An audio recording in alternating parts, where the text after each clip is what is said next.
বোতলে লেবেল লাগাও কোনটা, কোন লেবেল এটা? দূরে দূরে থেকে তারা সবাই নিতে আগাইলে সবাই নিতে। ওনার ওষুধ উৎপাদনের কোনো বৈধতা নেই। প্রথম কথা হচ্ছে ওনার ওষুধ উৎপাদনের কোনো বৈধতা নেই।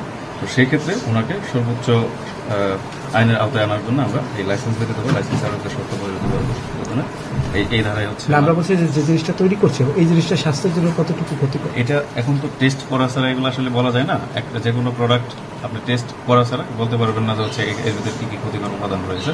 তো যেহেতু উনি লাইসেন্স নেন নাই, অবশ্যই ওনার কোনো অসৎ উদ্দেশ্যে উনি এই কাজগুলো করেছেন।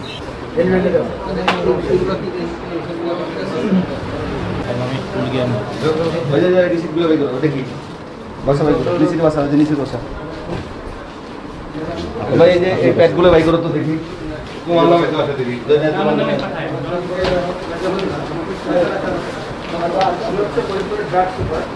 সৈয়দপুর শহরের পশ্চিম খাবাসপুর এলাকায় এখানে আমরা একটা ফ্ল্যাটে অভিযানে দেখতে পাই যে এখানে অবৈধভাবে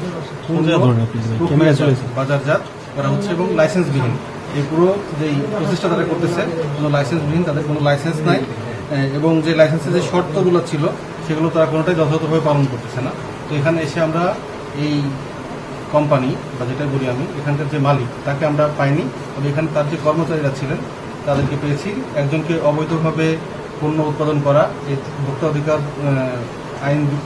সংরক্ষণ আইন 2009-এর 43 ধারা মোতাবেক 1 মাসের কারাদণ্ড দিয়েছি এবং মালিকের বিরুদ্ধে ওষুধ ও কসমেটিক্স আইন 2023-এর 14-1 ধারা মোতাবেক নিয়মিত মামলা করার জন্য ড্রাগ সুপার ফরিদপুর মহোদয়কে নির্দেশ অনুরোধ করা।